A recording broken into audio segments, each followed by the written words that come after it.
Welcome to this episode of The People Dividend.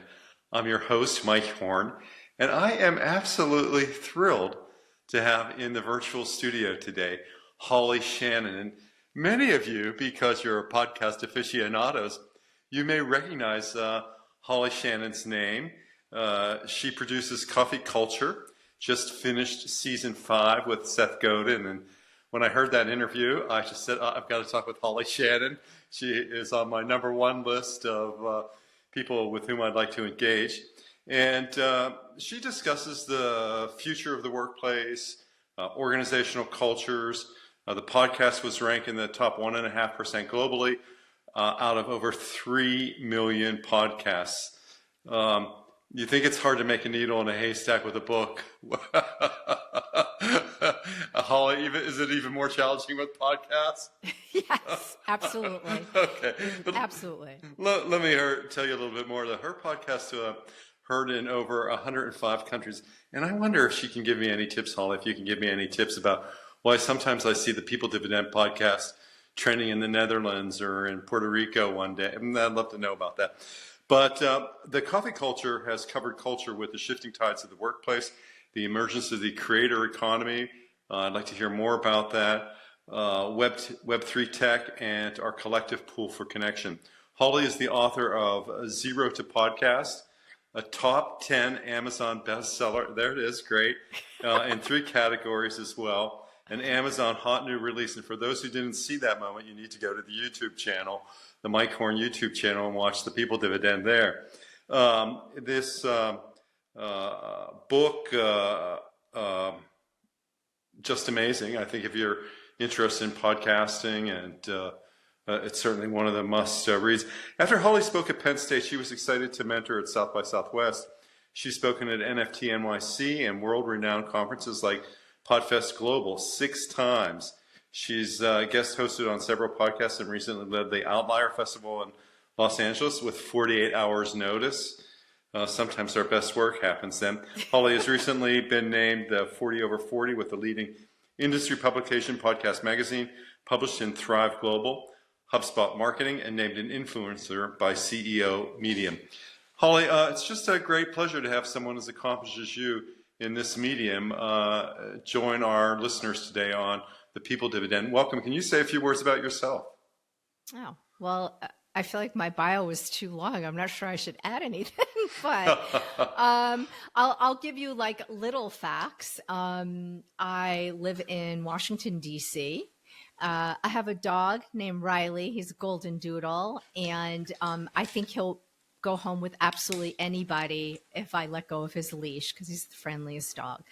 I am married, and I have a 23-year-old son who is the light of my life. So that's great. I remember living in the DC area first we had a townhouse at 42nd and River, 43rd and River in the upper Northwest. And then we bought a house in Chevy Chase on the Maryland side. And then we moved further out off the 270.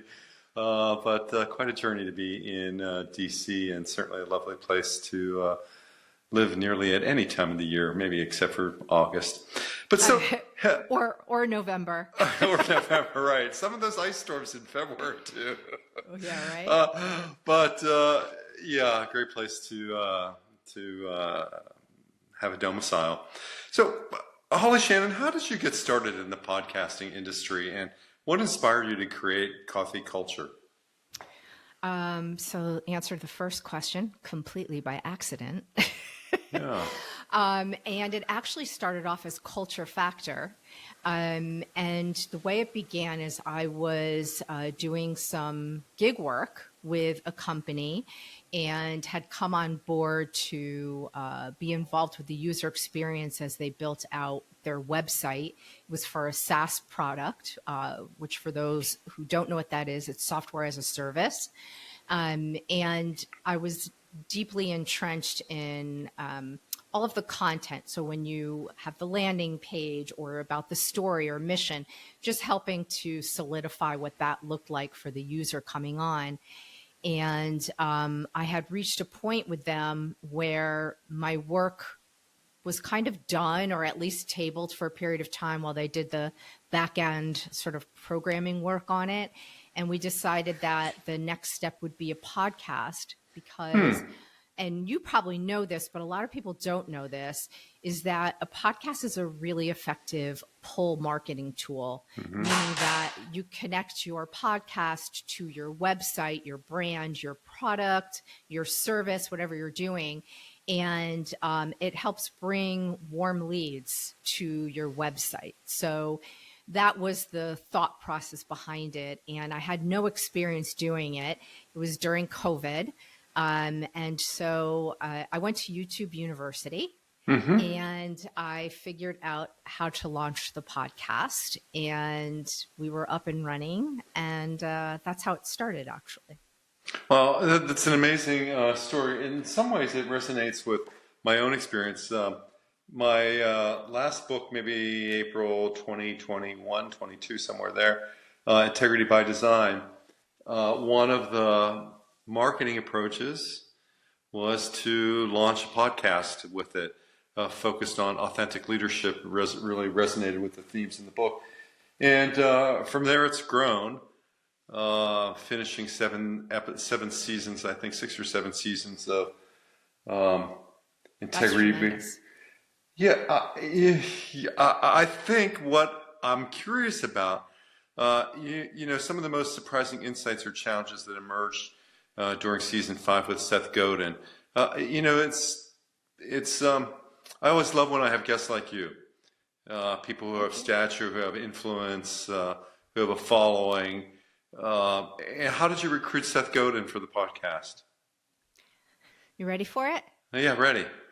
I asked. Nice. A lot of people are just afraid to ask. I will say I asked him twice. Right. So the first time I reached out to him was more towards the beginning of the podcast, when I was fully entrenched in the conversation around company culture during COVID. And he couldn't do it, but he was very warm and genuine in the email and was like, "I'm rooting for you," in pure Seth Godin vernacular. And I waited. I sort of decided to bide my time a little bit. I wanted to see how the podcast evolved. And I always felt that I would ask him again, but I wanted to wait till it was the right time to ask him, because my show went through several evolutions, not all of which would he want to have a conversation with me about. Excuse me. So I waited. And when I was launching season 5, I felt like that was the time to reach out again. And he said yes on the second time I asked him. Well, that's great. That's, again, I resonate with that experience. On my last book, I put one of the endorsements on the back from Marshall Goldsmith. So you figure, okay, Integrity by Design is a lesson in authenticity. Read it, may change the way. It's great to have an endorsement by Marshall and some other industry leaders on the back of that. So I did the same thing this time in getting ready to launch very, very soon the People Dividend. This is the final galley proofs. Adam Grant just reached out to him. Brene Brown. I'll keep it as a surprise as who appears on the back on the jacket this time. But you have to ask. You got to start somewhere. Absolutely. I'm curious. Can I ask you a question, Mike? Sure. What is the difference between your two books? Are you talking about from Integrity to People Dividend? What was the journey? Well, how about one is just a vast improvement in organization and writing. The ability to really now understand who I am as an author, finding my voice in that regard, being on a regular sort of schedule of, generating written content for a weekly newsletter. That has all improved my writing. I'm always guided by 2 powerful lessons in life relative to writing. One, of course, was my high school journalism teacher, who taught me, I think what so many people learn is that good stories aren't written, they're rewritten, right? So learn a lot about editing. And the second was my dissertation advisor, who said to me, the only things that count at the end of the day are words on paper. So it's finding a disciplined approach to that.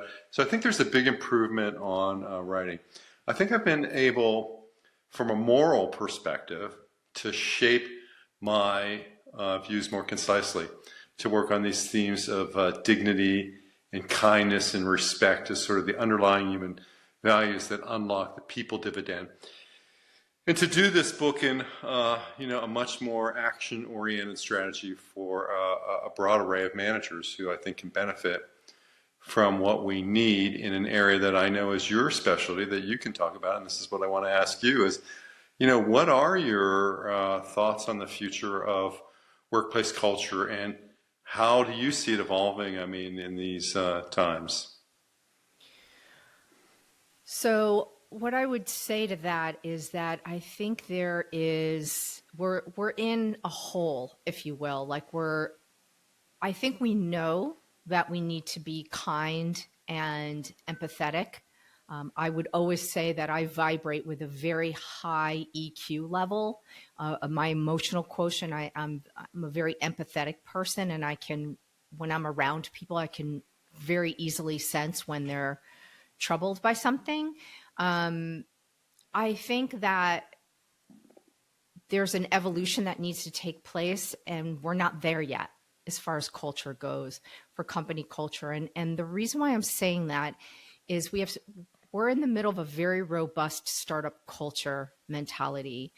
And so we have generations coming up now that are purposefully creating things, maybe products that are less service oriented, like going to a hotel where you have hospitality, there's somebody to greet you, so forth. It's different the way business is being done now. And I think there's a disparity in sort of kindness and integrity of product. I should probably mention that my background was in five-star hospitality. I built worldwide events, very forward-facing with people. And so you had to be kind. There was the old adage, the customer's always first. Your answer is yes. And then you figure out how to do it.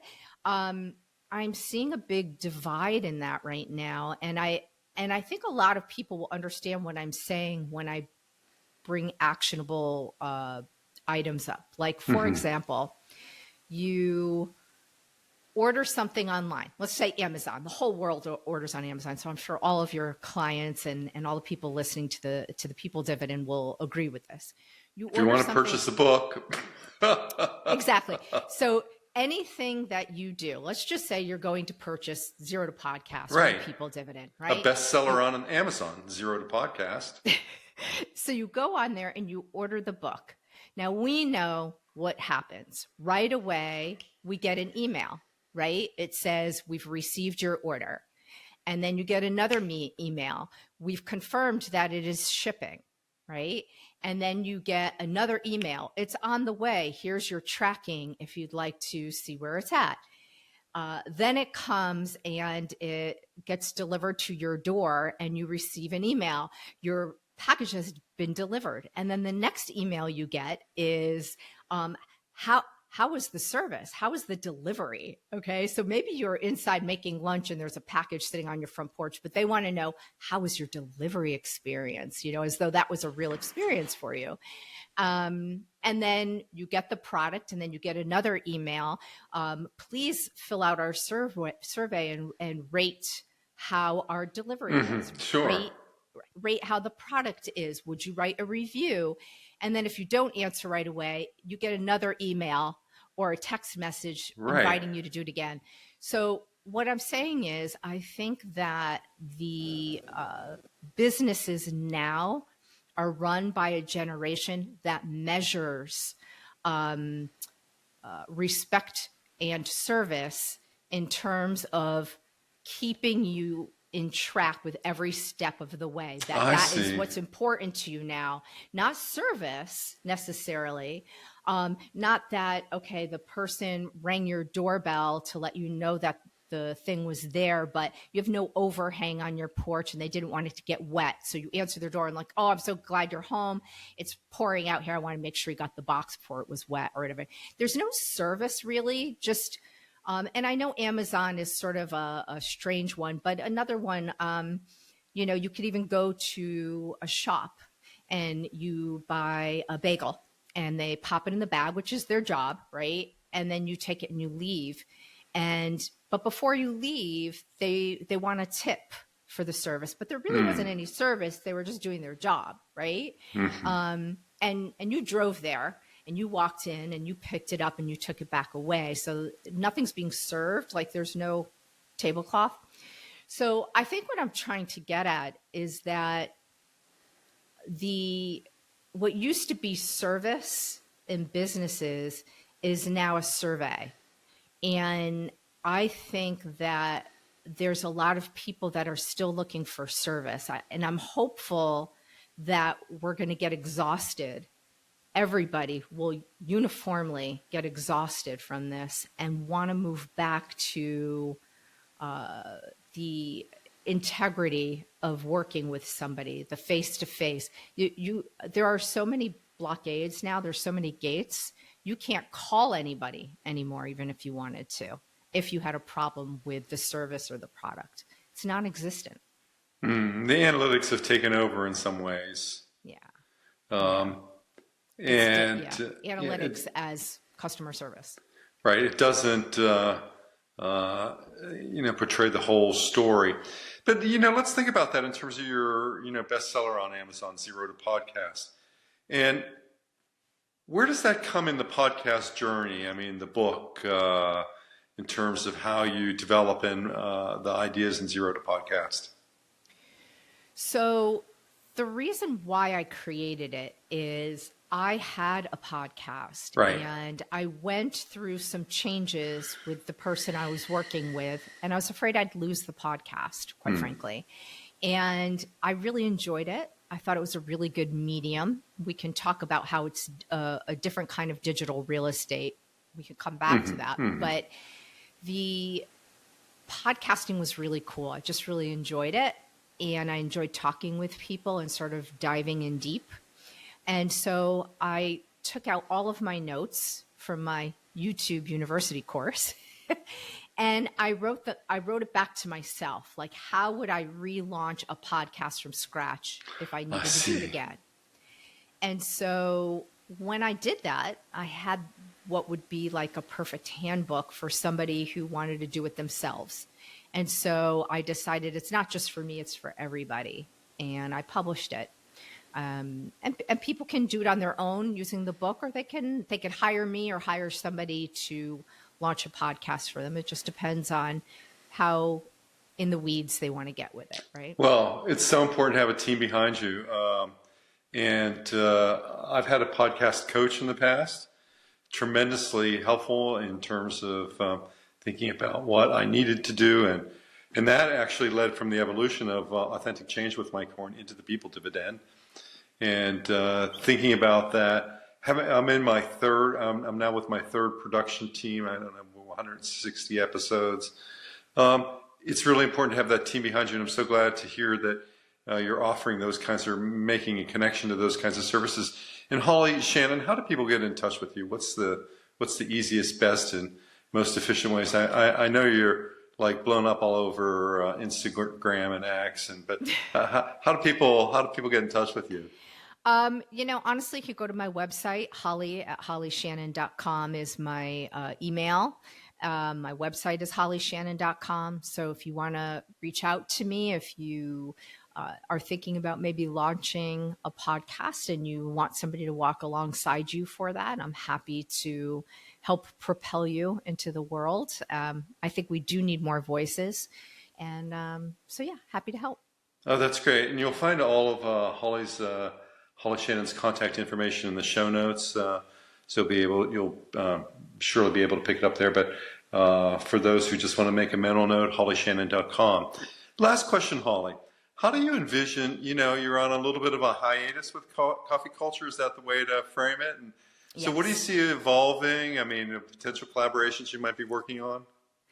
So I have a few things going. I'm honestly waiting for inspiration for season 6. I had such clarity of thought for seasons 1 through 5, like exactly what I wanted to talk about. There was a constant thread that went through everything I was creating as I rebranded the show from season to season. So I'm looking for inspiration in season 6, and I haven't found it yet. And as Mike knows, it takes a lot of effort and time and passion to create a good podcast. So if you're not 150% in, can be very difficult because it is something that takes time. Just like if you're marketing yourself on social media, that's a whole, thing in with itself, which is, it just takes a lot of effort, and I want to be very much there. I have been helping, as an aside, helping entrepreneurs with retreats and putting together small retreats that either encompass one company or several, and it's just the founders. And it's an opportunity to sort of dive into all aspects of digital real estate. And when I talk about that, the reason why I did bring that up earlier is you have your social media, which is one kind of digital real estate, and then you have podcasting or a blog that are another form of real estate.